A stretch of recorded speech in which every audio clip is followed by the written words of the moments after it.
እና ዶናልድ ትራምፕ ደወለለት አለ ለአብይ ለጮባቲ ነው የምለው ኦዴዶች እኮ ቀልዳቸው አይጠገም ሳና ደወለለት አለ ሲደውልለት ሄሎ ሲለው አለ የአሜሪካ ፕሬዚዳንት ዶናልድ ትራምፕ ነኝ አለ እንግዲህ ሎንጮባቲ አምባሳደር ሆኗል ኢትዮጵያ ነው ዶናልድ ትራምፕ ነኝ አለ አንዳንድ ጥቃት ሊሰነዝሩባችሁ ስለሆነ ጥቁር ቦክሱን ብላክ ቦክስ መላክ አለባችሁ ለእናንተ ዋዝነን ነው ችግር እንዳያጋጥማችሁ ሲለው እንዴ የማን ሀገር መሪ እንደሆንኩ ታውቃለህ አለው በጣም ብዙ ሰው ይሄ ነገር ኤአይ ነው በለኝ እባክህ በጣሪ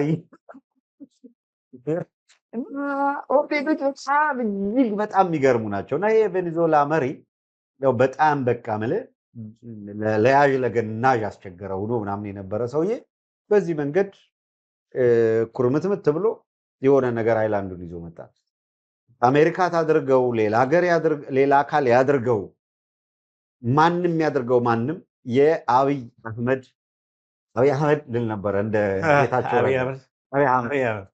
አብይ አህመድ ጥበቅ አድርገህ ብትይዘው ከሰባተኛ ክፍል በኋላ የተማረ ምን ይላል አይደል አብይ አህመድ እንደዚህ እንዲህ ቼችን አይላንድ ጨርምቶ ይዞ ገቢ የሚሆንበት ጊዜ የኢትዮጵያ ሕዝብ የሚናፈቀው ይልቅ ይሄን ነው። ለማንኛውም በካድሬ ጩኸት ያልተከደነ በርካታ ወንጀል እንዳለ የምናየው ነው። ሽንፈቱን በተመለከተ መጣበታለሁ። የአማራ ኃይሎች ጉዳይ ታውቃለህ፣ ደብረ ማርቆስን ይመስክር የሰሞኑ ቪዲዮ የማይታይ ስለሆነ ነው። ይሄ በየቴሌግራሙ በምናምን ያለው የትላንትናው ጉድ ማየት አለብህ። ኮሎኔሉ ማን በላው? ኮሎኔሉ ሙሉ ኮሎኔሉ ፋኖ ነው የበላው። ትላንት የነበረው ውጊያ ላይ ነው ማሳየት ያለብኝ ፎቶ። እኔ አላሳይም ቪዲዮ ፎቶ። ሻለቃው የተማረከው ሻለቃ እንዴት ነው የተማረከው? ሰራዊቱ እንዴት ነው? እዚህ ምንድነው ደብረ ማርቆስ አካባቢ ነበረ። ቅርብ ፋኖ ደመሰስ ነው በሚባልበት ሳምንት በዚህ ህዝቡን በሚሰብስበው ቆጥ በሚያደርጉበት ሰዓት አንድ ነገር ካደረኩኝ የሆነ ነገር ይሄ እንዴት ሊቀናጅ እንደሚችል ደግሞ አቀናጆች አሉ። በማቀናጀት በጥምረት አንቱ የተባሉ የአሊያንስ ኤክስፐርቶች አሉ። ይሄንን የብዙ ሰው ህይወት ነው ምስቅልቅል የሚያደርገው ማለት ነው። የአብይ ብቻ አይደለም፣ የዝንዬ ብቻ አይደለም፣ አጠገብ ያሉት በሙሉ ይሄን ጭምር ጌታቸውን ጭምር ህይወቱን ምክንያቱም ሚኒስትር ነው፣ የብልጽግና ሚኒስትር ነው እና ይሄን ቢገባ እላለው ብሎ በጣም ብዙ ሰው ፈራል፣ በጣም ብዙ ያዝናል። ከሁሉም በላይ ጽምዶ እያሉ ዋናው አሊያንስ ምናምን የምንለው የፈራው ጽምዶ ነው። 2018 እንደምን ብዬ ካለፍኩኝ የሚለው አብይ ለምንድን ነው 2018 እንደምን ብዬ ካለፍኩኝ የሚቀጥለው ዓመት እዛም አድርጌ ትግራይ ላይ ኢንቨስት አድርጌ ትግራይን የመከፋፈል ስራ ሰራለሁ አብይ የሚናገረው። በነገራችን ላይ ኤርትራ መንግስት የሚያውቀው ይመስለኛል በደንብ አድርጎ ትግራይን መጀመሪያ ፖለቲካውን እንትን አድርጌ እሰባብረዋለሁ፣ ምርጫ ላይ ትግራይ ባላካሄድም ችግር የለብኝም ነው የሚለው። ሀገራዊ ምክክር እያለ እኮ የትግራይ ፖለቲካ ፓርቲዎችን አዲስ አበባ መጥቶ ዛሬ ሰብስቧል መስፍን አርአያ። ከዛ ምን ያደርጋል? ሀገራዊ ምክክር ትግራይ ተወያየች፣ ትግራይ ችግሬ ይሄ ነው ብላ አጀንዳ ሰበሰበች ብሎ ይቀጥላል። አለቀ። ትግራይ ውስጥ አያደርገውም። ከትግራይ ፖለቲካ ፓርቲ ወደ አዲስ አበባ ይጠራል። ከዛ ትግራይ ተወያየ ይችላል። ምናልባትም ወይዘሮ ገላ አቶ ገላ የሚሉ ከአዲስ አበባ ተጋሩ ሰብስቦ ትግራይ ተወያየች ብሎ ጨርሰናል ብሎ ወደ ፌደራል ሊሄድ ይችላል። ቀጥል፣ የትግራይ ጉዳይ አይደለም ብለናል፣ ብዙ ጊዜ ተነግረዋል። ቀጥል፣ እንደዚህ አይነት ድራማ አድርጌ አብይን ወደ ፕሬዚደንሲ አመጣዋለሁ ካልክ ቀጥል። የሚያዋጣ ከሆነ ኢትዮጵያ በእንደዚህ ችግሯ የምትፈታ ከሆነ ቀጥል። ምንለው ለዛ ነው ችግሩ ይቀጥላል ነው። ዋና መፍትሄ እሱ አይደለም ነው። መነጋገር ያለባቸው ኃይሎች ማነጋገር አለበት ነው። መሰረታዊ የኢትዮጵያ ችግሮች መፈታት አለበት። አስቻይ ሁኔታ መፈጠር አለበት። አክተሮች፣ ዋና አክተሮች የሚባሉ በኢትዮጵያ ፖለቲካ እነሱን መሳተፍ አለባቸው። ጦርነቱ ማቆም አለበት መጀመሪያ። ኢትዮጵያ ወደ ነበረችበት ለመመለስ ያክል ነው። ከዚህ ጋር የጽምዶ ነው ያስቆመው እንጂ አብይ ትግራይን ይወር ነበር ያልኩት ምንም ጥርጥር የለም። ጽምዶ ነው ያስቆመው። ምንም ይሄ ኤቢሲዲ ኤቢሲዲ ነው ያቆላቢ። የጽምዶ ያስቆመው አንደኛ ጉዳይ ቀይ ባህር ነው። ተሾመ ገመቹ አገር ውስጥ ባሉ ተላላኪዎች ተሽጠን የኢትዮጵያ ሉዓላዊነት ተሽጦ አሳልፎ ሰጥተውበን አሁን በህይወት ያሉም ይሄ የሉ ምናምን ይላል። በማንም የሚለው ህወሓትን ነው መቀለ ያለው ህወሓትን ነው። ህወሓት በነገራችን ላይ ሰርዣታለሁ ቢባል አጀንዳው ነች በየቀኑ እና ሲጽፏት ጭምር ጽፏት ይሄ ኤንቢሲ የሚባለው ህወሓት እንኳን ስሟን እንኳን በአግባቡ እንኳን ስፔል ያደረጉት ህው ያደረጉት ህው ሕት ነው አርስታቸው ኤንቢሲ ዩቲዩባቸው ላይ ገብታችሁ ይሁት ስፔሊንግ እንኳን አያውቁትም። ብሩክ ከበደ እኮ ያው አዘጋጁ እሱ አይደል ስንት ዓመት የህወሓት አባል የነበረ ነው። የህወሓት ኢህአዴግ ማለት ህወሓት ማለት ነው አባል የነበረ የህወሓት ስፔሊንግ አያውቁም። እንዴት አድርጎ እንኳን ታይትል እንኳን ሲሰጡ ማለት ነው። አጀንዳ የትግራይ አጀንዳ የኢትዮጵያ አጀንዳ ጠቅላላ የፖለቲካ ዲስኮርስ የኢትዮጵያ የሀገሪቱ ሮቴት የሚያደርገው ቲፒኤልኤፍ ዙሪያ ነው። ቲዲኤፍ የምትሉት እኔ ቲዲኤፍ ምናለው ቲፒኤልኤፍ ይሉታል እነሱ። ሁሉም ነገር መሬቱ እንኳን ቲፒኤልኤፍ ነው የሚሉት። ራያ የህወሓት አይደለም ይላል እኮ ራያ የህወሓት አይደለም ብሎ እኮ የሚተነትን ነበር የሆነ ጊዜ አምና ያኔ እንትን ጊዜ ማለት እንዴት አይደለም እንዴት ፖለቲካ ፓርቲ መሬት እንዴት ይኖረዋል? አዲስ አበባ የብልጽግና አይደለም ባህር ዳር የብልጽግና አይደለም ይባላል አይባልም እኮ ግን በቃ ነሸጥ ሲያደርጋቸው የሆነ ራሳቸው የሆነ ቦታ ነው የምታገኙት። አንድ ፓትሮል በምርኮ ገቢ ማድረጋቸውን አረጋግጠዋል። ታህሳስ 24 ቀን አመሻሹ እንደተፈጸመ አፋባ ቴዎድሮስስ 206ኛ ኮር በግንባር መረጃው ላይ ጠቅሷል። የፋኖ ኃይሎች ከደብረ ማርቆስ ከተማ በቅርብ ርቀት በምትገኘው ረቡ ገበያ ከተማ ዙሪያ ላይ ከአገዛዙ ጦር ጋር ባደረጉት አውደ ውጊያ የሞርታር ዲሽቃ ብሬን እና በምርኮ ገቢ ባደረጉበት ቀን ምሽቱ 11 ሰዓት ገደማ ደብረ ማርቆስ ከተማ ላይ ስኬታማ ኦፕሬሽን መፈጸማቸውን ነው የገለጹት። የብልጽግና ፖሊስ ላይ ከባድ ጉዳት አድርሰዋል። በዚህም ምክንያት በአካባቢው ከፍተኛ የሆነ መደናገጥ እና መረባበሽ በአገዛዙ ሰራዊት ላይ ተከስቷል ነው የሚለው። በንጉሥ ተክለ ሃይማኖት ክፍለ ከተማ ቀበሌ 03 ከዶክተር ይልቃል ክሊኒክ ፊት ለፊት የተፈጸመ ልዩ ኦፕሬሽን ነው። በዚህ ልዩ ኦፕሬሽን ቀደም ሲል እንደገለጽኩት 6ቱን የአገዛዙ የወንጀል መሪዎች ፖሊስ የሚል ስም ያላቸው ግን ሲቪሊያኑን በመድፈርም በመግደልም የተሰማሩ አካላት ላይ እርምጃ መውሰዳቸውን የተገለጸው። በወቅቱ ስምሪት ላይ የነበረች አንድ ፓትሮል በፋኖ ኃይሎች ቁጥጥር ስር ውላ ፓትሮሏንም ወስደዋታል። ያው የሞሸሯት ነው ማለት ነው። የብልጽግና አገዛዝ ደብረ ማርቆስ ከተማን ጨምሮ በጎጃም የተለያዩ ቀጠናዎች በፖለቲካና ወታደራዊ አመራሮች በኩል ተከታታይነት ያላቸው የፕሮፓጋንዳ ስራዎችን፣ ስብሰባዎችን ሲያካሂድ ነው ሰሞኑን የሰነበተው። የፕሮፓጋንዳ ስብሰባዎች አየር ላይ ያለው ሳይበቁ የፋኖ ኃይሎች ተከታታይ የማጥቃት ዘመቻ መክፈታቸው በአገዛዙ ዘንድ ከፍተኛ ድንጋጤ ፈጥሯል። ገና ፕሮፓጋንዳዎች አየር ላይ ናቸው፣ እዚህ ፓትሮላቸውን ተቀብለው ሄደዋል። ሪፖርት ሰብስቦ የሚሄደው ፓትሮል ፋኖ መንገድ ላይ ቅሞታል። ለዛም ነው አየህ አሁን የሚረባረቡት እዛ ያለው ሁኔታ ላገዛዙ ትንፋሽ የሚያሳጣ ስለሆነ ሽንፈት መከለያ ነው። ግን በዛም በዚህ የምንበለው ሽንፈቱን መከለል አልተቻለም በሁለት መንገድ። አንድ በፕሮፓጋንዳም ካውንተር ተሰርቶባቸው ውዳቂ የሆኑ ነው። ሁለተኛ እዛው ላይ ደግሞ እየቀለበሱ ነገሩን ወደ ድል እየመሩ ያሉ ኃይሎች ደግሞ በመኖራቸው ነው። የፕሮፓጋንዳ ሰረባዎቹ አየር ላይ ውለው ሳይበቁ ነው እንደዚህ አይነት እርምጃ እየወሰዱ ነገሩን የቀለበሱት ማለት ነው። በተጨማሪ ከየትኖራ የወጣ ኃይል በሌላ በኩል ደግሞ የትኖራ የምትባለው የጎጃም አንድ ወረዳ ናት። ከዛ ከየትኖራ የወጣ ቢቸና ቁይ መገንጠያ ላይ ሲደርስ በ4 ወራል የተጫነ ሰራዊት መግባቱን እንዲሁም ከደብረ ወርቅ ወደ ፈለገ ኃይል መንቀሳቀሱን የአካባቢ ምንጮች ለኢትዮ ሰገነት አስረድተዋል።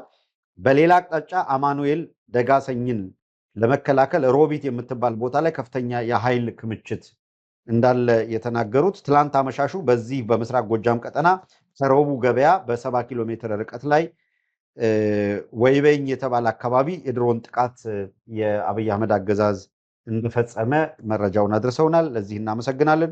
የአካባቢ ምንጮች እንደጠቆሙ ከሆነ ጥቃቱ በምሽት የተፈጸመ በመሆኑ ተጎጂዎች ንጹሐንን ጨምሮ ምን ያህል ጉዳት ደርሷል የሚለውን እስካሁን ድረስ በቁጥር ያልተለየ ነው። እንደደረሰን ግን ያው መረጃውን እናደርሳቸዋለን ብለዋል።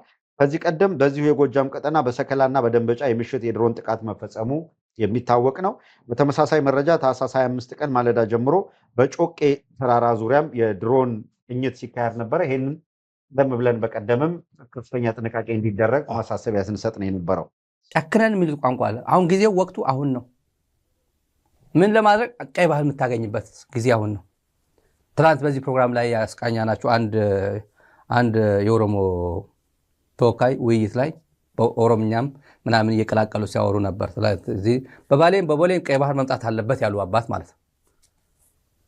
በቦሌም ቀይ ባህር መምጣት አለበት።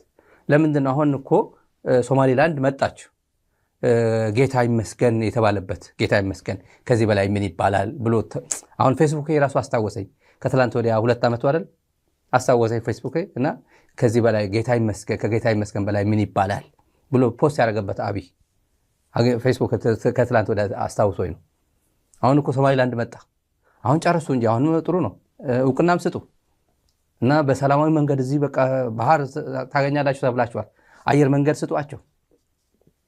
ከዛ ውጭ ግን አሁን ነው ትክክለኛ ሰዓት የሚባልበት ጊዜ አታደርጉትም። አታደርጉትም ምለው በቃ ይሄ እነሱ የሚያስቡት ብልጽግና መንደር የሰማሁት አንድ ጉዳይ ልንገራችሁ። መቼ ልናገኘው እንችላለን ቀይ ባህር የሚሉት ሲተነትሩ ቀይ ባህር የግድ ነው።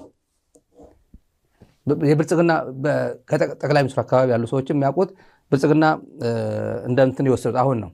ይሄ ጽምዶ የሚባለው ቋንቋ ከባድ ሆኖብናል። አሁን ፕሮፓጋንዳው መስራት አለብን። ህዝቡ ማነቃቃት ነው። አሁን ኢቲቪ አንድ እንግዳ ጋብዞ ሰሞኑ ቀይ ባህር የባህር በር መቃወም ነውር መሆን አለበት፣ ክሪሚናላይዝ መደረግ አለበት አለ። ወንጀል ነው። ቀይ ባህር አይገባንም ማለት ክሪሚናላይዝ መደረግ አለበት። ኢቲቪ እኮ ነው። ኢቲቪ ስቱዲዮ ገብቶ የሚተነትነው ማለት ጋዜጠኞችን በዚህ አድርጎ ይተነትናሉ። የግድ ነው ይላል ማለት። እንደዚህ አይነት ድፍረት ከየት አገኘኸው ነው መጀመሪያ ማለት። ሀገር እወራለሁ ስትል አንደኛ ፕሮፓጋንዳ መሆኑ ይገባናል። አሁን አያረጉትም። ምንም የሚያደርጉት ነገር የለም። መንግስት ያለ ይመስላል አዲስ አበባ። ጌታቸው በተደጋጋሚ አዲስ አበባን አፕሪሼት ሲያደርግ ይታያል። ከተማው የሚገርም ነው። እኔ ብዙ ከተማ ይቻለው ከተማውን ዘና ብዬ ወክ አረግበታለሁ። ከተማ ወክ ማረግበት ይሄ ብናትህ አንድ ጀነራል የትግራይ ጀነራልም አንተ ይሄ ሰውዬ ግን እየሰራ ነው አለኝ። አንድ ጀነራል ስሙ ቢጠራውም ባይጠራው ችግር የለውም እና እኛ በእውነት ለካ አዲስ አበባን እየቀየራት ነው ይላል። አዲስ አበባ ሚን ኢትዮጵያ አዲስ አበባ ይቀየር በኢትዮጵያ ኤክስፔንስ ኦፍ የኢትዮጵያ በጀት ምናምን አዲስ አበባ ቀየርኩት ልበለው። አዲስ አበባ ኢትዮጵያ ነች። አንድ አምባሳደር አንድ ዲፕሎማት መጥቶ አዲስ አበባ መጥቶ በዚህም ታጅቦ ሲሄድ ምናምን አዲስ አበባ ቢዩቲፉል ምናምን ይል ይሆናል። ናይጄሪያ እንደዛ ብሎ ነገር ጨዋታ የለም። ናይጄሪያ አቡጃ በሌጎስ ኤክስፔንስ አታድግም። አቡጃ በካዱና ኤክስፔንስ ካዱና እንትናን አታሳድግም። ዋና ከተማው ስለሆነ ማለት ነው። ሌሎ ገጠሮቹን ጭምር ታሳድጋለ። 36 ስቴቶች አሉ። ፕሮፖርሽናሊ ነው ማደግ የሚፈልጉት። ፕሮፖርሽናል በጀታቸው ፕሮፖርሽናል ብዙ ነገራቸው እንደዛ ነው። አሁን አዲስ አበባማ ምንድነው ኢትዮጵያ ችግር ያለ ይመስላል። አዲስ አበባ አይመስልም እኮ። በተለይ ይሄ ምስኪኑ በተለይ ሆዱ የሚሞላ ከሆነ አያቆም። ሆዱ ልጆቹን ገብቶ ትምህርት ቤት ልኮ ምናምን በደንብ አድርጎ ትምህርት ቤት ያስረክባል። የግል ትምህርት ቤት ነው። ፈርመህ ታስረክባለህ፣ ፈርመህ ትቀበላለህ። ትምህርት ቤት እንደዛ ልጆች የሀብታም ልጅ እንደዛ ነው። ሌላው ግን ምን አለ ካራቦ ምናምን አዲስ አበባ ምን ይጎሏል? መብራት ቢጠፋም ቢለባም ደህና ነው። ዋይፋይ ምናምን ያስገባል። አለቀ እኮ። ቲክቶክ ላይ ምናምን መዝናኛ ላይ ይውላል። ውጊያ ያለ አይመስለውም። ሕጻጽ ምን እንደተፈጠረ ምናምን የሚያውቀው ነገር የለም። ደብረ ብርሃን ያለ ተፈናቃይ አያውቀውም። መቀለም ይሁን አድዋም ይሁን የትም ያለው ተፈናቃይ የሚያውቀው ነገር የለም። የሚያውቀው ነገር የለም ስል ትግራይ ያለው ጭምር አያውቀውም። መቀለ ሆኖ መቀለ ስንት ተፈናቃይ ያለ ብሎ አያውቀውም። መቀለ ዝም ብሎ አንድ ቦታ ብቻ ተፈናቃይ ያለ ይመስላል። ተፈናቃይ ዛሬ አንዳንድ የእርዳታ እንትን ለማድረግ ብዬ አንዳንድ ቦታዎች እንትን ስሰማ የአድዋ ህዝብ 100 ሺህ ምናምን 150 ሺህ ቢሆን ነው 102 ሺህ ተፈናቃይ ያለው አድዋ ከተማ ውስጥ ዛሬ የሰማሁት ነው። አክሱም 65,000 ነው 165,000 ምናምን አለ ተፈናቃይ አለ። ዋና ከተማ ሆኖ ይሄን እንኳን ስለዚህ ጉዳይ ዳታ ላይኖረው ይችላል። አዲስ አበባ ደግሞ በልዩ ሁኔታ ኢትዮጵያ ውስጥ ያለው ችግር ምናቸውም አይደለም። ለንደን ጌታቸው ረዳ በተለይ ደግሞ ፕሮፓጋንዳ እሰራለሁ ብሎ ለሚያስ አዲስ አበባ በጣም ቢዩቲፉል ነው። እኛ ለምንድን እንደ አዲስ አበባ ነገር መስራት ማንችለው? ለምንድን ነው ስለ ተራራ ስለ ምሽግ ምናምን ምንጨነቀው ይላል። ይሄን ታሳቢ አድርጉና ተመልካቾች፣ ተሾመ ገመቹ ይሄ አንድ ቀን እናመጣዋለን በቅርብ እናመጣዋለን የሚለው ብልጽግና ምንድን ነው የሚለው? ትግራይን ህወሓትን አጥፍተን ነው የሚለው። ህወሓት እንደሚጠፋ ያምናል ብልጽግና። ከዛ ቲዲኤፍ የሚባል ሰራዊት ይኖራል። ቲዲኤፍ መሪ አልባ ይሆናል። ቲዲኤፍ ሰራዊት ነው፣ አዛዦች አሉ። አዛዦችን በጥቅም በገንዘብ በምናምን ሰርስሬ ይገባለሁ። ምን ችግር የለበትም። ወድ ወረዳ አለለት፣ ለዚህ ጥሩ መሳሪያ አለለት። ወድ ወረዳ ጥንቅቅ ያለ እኔ አቋሚ ግልጽ ነው። ነገ ጠዋትም ማለት ኦን ሬኮርድ እየተናገርኩኝ እየሄድኩ ሰው ነው። ወድ ወረዳ ምን እየሰራለት እንዳለ ይታወቃል። የወድ ወረዳ ችግር ከ3-4 ወር በኋላ ነው እንዲህ ጎልቶ የሚወጣው። ያኔ ነው አጣብቅኝ ውስጥ የሚገባው። ያኔ ነው ወይ ወደዚህ ትሄዳለህ ወደዚህ ትሄዳለህ። ዋና ትክክለኛ ዲሲሽን የሚወስነው ያኔ ነው። አሁን ግን ታጅቦ አዲስ አበባ ይሄዳል፣ ታጅቦ ሸራተን ይገባል፣ ታጅቦ ኤርፖርት ይመጣል። ችግር የለም። ከዛ በቃላም ፕሬዝዳንት እየተባለ ይቆያል። በህወሓት እየሰረሰርኩት ነው፣ ሰዎች እየከፋፈልኩኝ ነው፣ ቲፒኤልኤፍ እየከፋፈልኩኝ ነው ብሎ ብልጽግና ያምናል። ወድ ወረደ የተወሰኑትን እየወሰደለት ነው። አጠገቡ ያሉት የህወሓት ክሪቲካል ሰዎች ሲባሉ ነበር። ጌታቸውን አጥረግርገው ወደ አዲስ አበባ እስኪሄድ ድረስ ሲታገሉት የነበሩ ትልቅ የህወሓት ማዕከላዊ ኮሚቴ ስራ አስፈጻሚ የሚባሉት አሁን ወደ እነሱ ወድ ወረደ እያስጠጋቸው ነው። በተለያየ መንገድ በስልጣን በጥቅም ብልጽግና ይሄን ኖት ያደርጋል፣ ክሬዲት ሰጠዋል ወድ ወረደ። ስለዚህ ህወሓት ከጠፋ የሚቀጥለው እንትን አድርጌ በቃ ምርጫ አይሳተፍም ምናምን፣ ከዛ ቀስ እያለ ህወሓት ከፋፍላለሁ። ቲዲኤፍ መሪ አልባ ይሆናል። በፖለቲካ የማይመራ ሰራዊት ተራ ነው የሚሆነው። ምንም አመራር የለውም። ዓላማው ጎልን ስለማድረግ ፖለቲካ ኤሊት ያስፈልጓል፣ ፖለቲካ መሪነት ያስፈልጓል። ፖለቲካ ጎደለን ያሉት እነ ጌታቸው እነ ጻድቃን ፖለቲካው ከሰራዊቱ ጋር እኩል አልተራመደም ብሎ ከደብረ ብርሃን የመለሱ ጊዜ በድስሽት በራሳቸው በጥቂቶች ሚስጥር ሳቦቴጅ አድርገው ሲመልሱት የሰጡት ምክንያት አይ ፖለቲካ እንትኑ እኩል አልተራመደልንም ብሎ ነው የመለሱት። በርካታ መስዋዕትነት እየከፈለ የትግራይ ሰራዊት ሲመለስ እና መሪ አልባ ይሆናል ሰራዊቱ። ከዛ ሰራዊቱ በቀላሉ ተደራጅቶ እኛን ሊወጋን የሚችል አይደለም። ከዛ በኋላ ኤርትራ በቀላሉ ሀብላ እንዲህ ብሎ ተከፍታ ትጠብቀናለች ነው የሚለው። ትግራይ የማይሳተፍበት፣ ትግራይ ኤርትራን የማያግዝበት፣ ትግራይ ኤሊት እዚህ ውስጥ የማይሳተፍበት እድል ፈጥራለን። ለብቻዋ ኤርትራ እናገኛታለን። ይሄንን የ2018 ጎልደን ጊዜ ነው። እኛን ብቻ ይሄን ጊዜ ብቻ አይንኩን ነው የሚለው። ይሄ ዓመት 2018 እንደምንም ብለን እነሱን ኤርትራን ባለበት እንዳያመጣጡ ዝም ብለን በፕሮፓጋንዳ ብቻ ትግራይም እንደዚህ እያዳከምን ምንም ነገር ሳናረግ ካለፍ የአማራን እንደዚህ ኮንቴን አድርገን 2019 ብዙ ወደኛ አድቫንቴጅ እኛ የምናስቆጥርበት አድቫንቴጅ የምናገኝበት ጊዜ ይሆናል ነው የሚለው። የብልጽግና ትንታኔ ይሄ ነው። አዲስ አበባ ሆኖ ይሄን ይተነትናል። አስመራ፣ መቀለ፣ ባህር ዳር ሆኖ ምን ይተነትናሉ እናያለን።